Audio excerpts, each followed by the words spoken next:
Well, think about what happens when you print a dollar and spend it. Like say I did it. If I printed if I counterfeited and I went and spent the money, what would happen is somebody would give me something that others worked to create, something valuable, in exchange for me not giving back anything valuable. Excuse me. And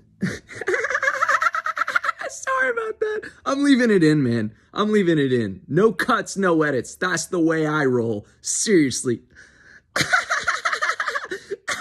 Sorry, man. That's what happens when the Federal Reserve prints $4 trillion. The entire banking industry is just the richest industry before the Silicon Valley thing happened, starting around, in the 90s. That was the richest industry. And still today, if you look at the lists of the richest people, there's a lot of big tech people on there, but it's all high finance. So many of these billionaires, all they did was just understand the pipes, the plumbing of a financial system that creates trillions and trillions of dollars and spends them for nothing and doesn't do anything, doesn't actually provide anything of value to society, and just gets to spend the money and get something for nothing, a lot of something for nothing. And that's why there's so many poor people, not just in America, but in overseas. Those are the very poorest people in the world are affected worse by this. So let's say the Fed prints a whole bunch. Well, we don't have to say it. The Fed just printed $4 trillion this year, and they say there's going to be more. In the 2008 financial crisis, the Fed printed, they just a little bit more than doubled the adjusted monetary base, which is all of the circulating currency and all of the currency in reserve at Federal Reserve banks, which is basically any bank that's not like a local credit union. So that's basically all the money. They doubled it, a little more than doubled it, from 2008 through 2009 and 10. These, what do they call it? Quantitative easing, QE. They call it quantitative easing. What a word for mass theft that causes death, starvation, and war. Because what happened next was food prices everywhere, especially in the poorest countries, soared. That's what happens when you steal that much money. The way the Fed and banks steal money.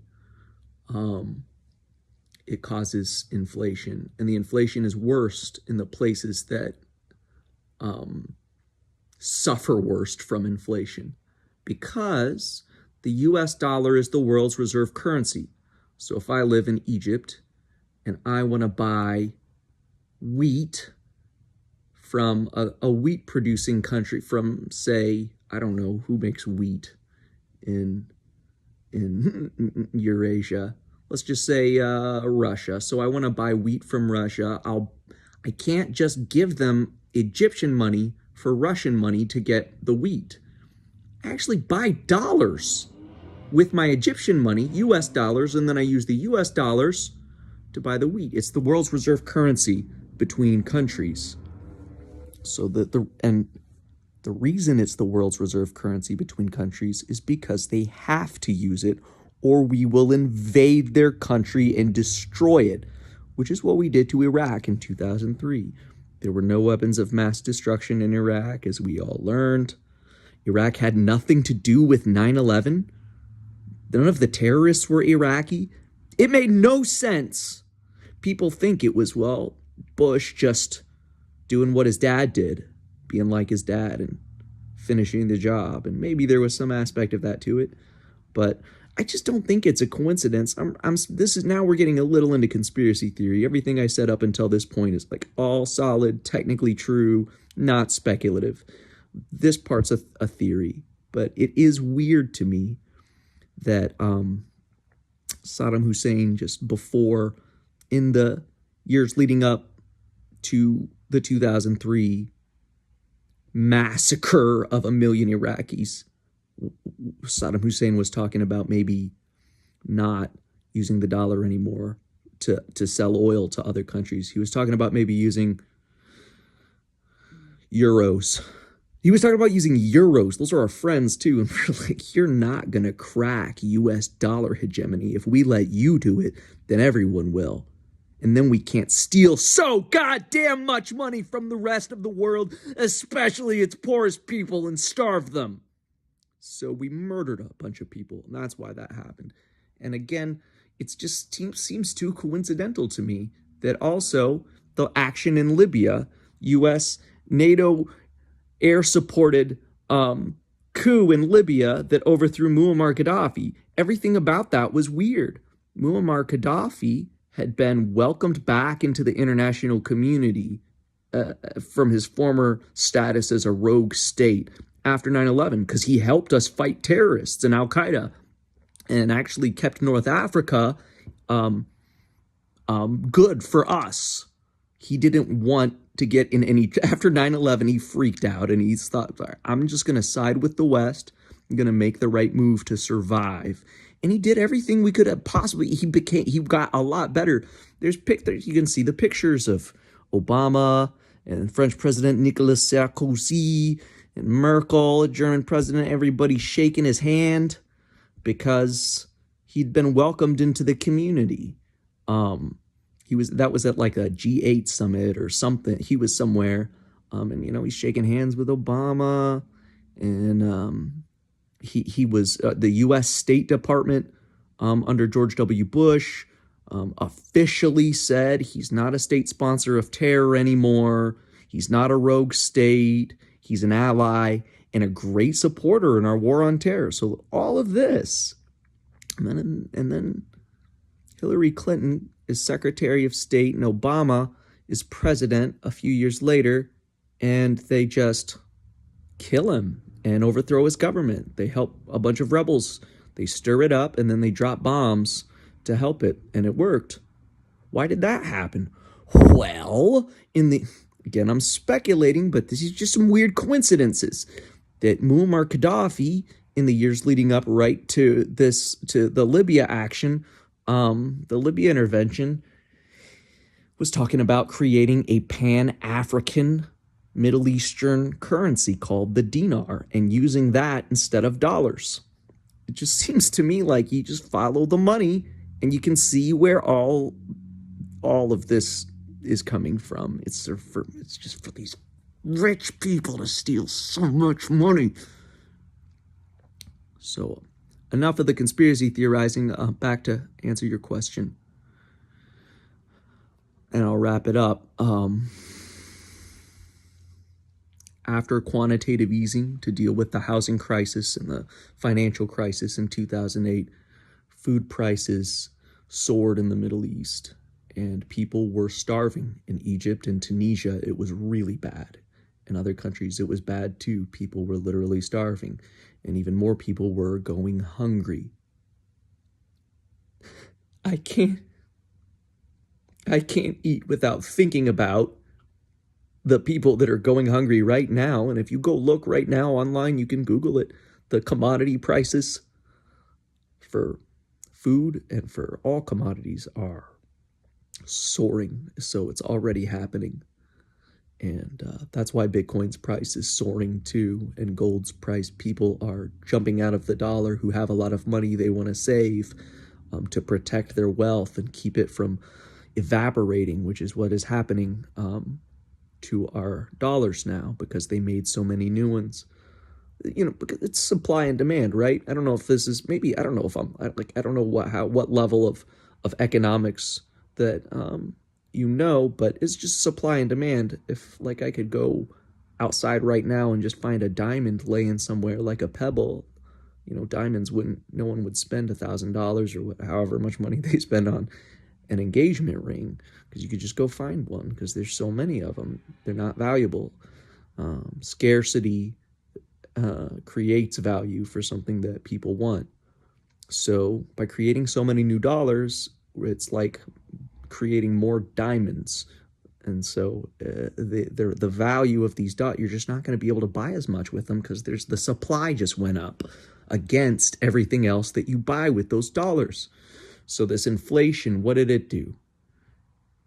It led a fruit cart vendor in Tunisia in 2011 who was just on his last leg, desperate, and had nothing to lose.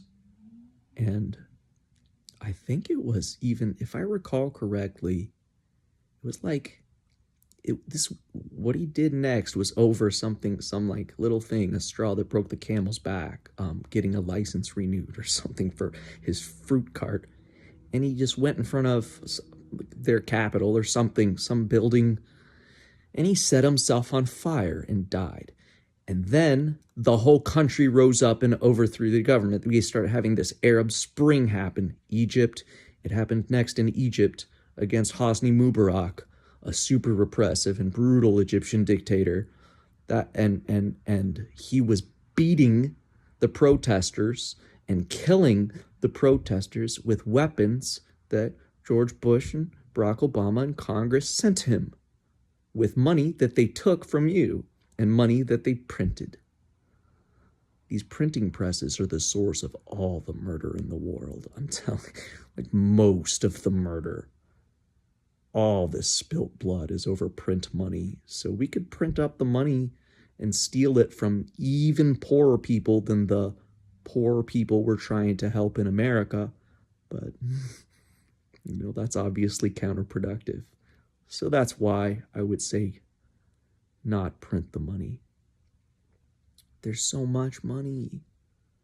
I'm with you. We just need to change people's idea of how much money they really need and how they define themselves, what happiness really means. It's not about money. You don't need almost anything but food and water and shelter and a warm place to sleep and friends and family that love you, and that's it, really. That's pretty much all of it. It won't matter how much money you have when you're dying. If there's people all around you and love you and are sad you're dying, or if there's people who don't really care, that's what's going to matter.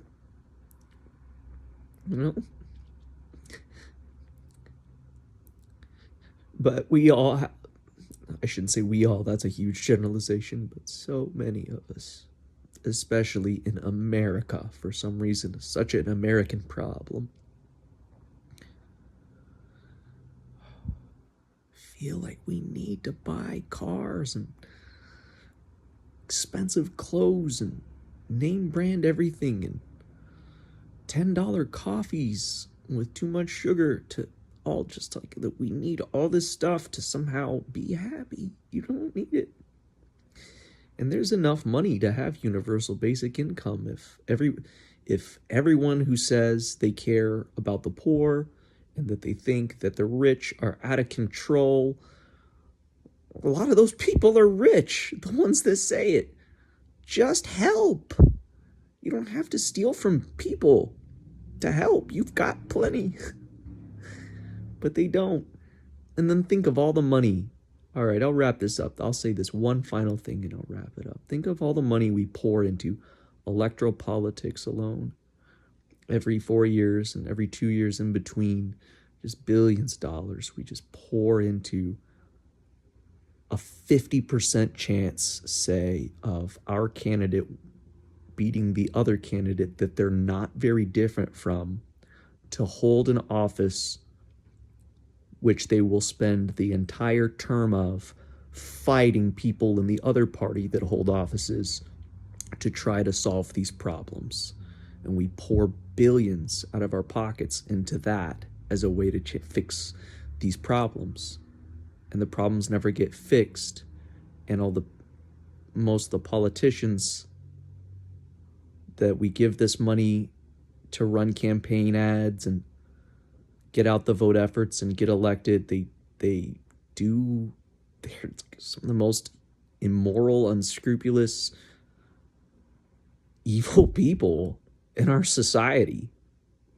And the whole system is just like so screwy. It's baffling to me. I can't, get to the bottom of it, but I'm gonna try because I can't stop myself. So maybe I can untangle at least a little more of it. But you guys could just take all the money we give to these politicians every year and just give it to Republicans. Could pay for women who have children that are going to have an abortion because they just can't have the child. They could help them adopt the child, or they could help them keep the child and be able to take care of them with all that money and make a real impact, instead of trying to lobby the government to send the police to a hospital, right? And on the Democrat side, they could just,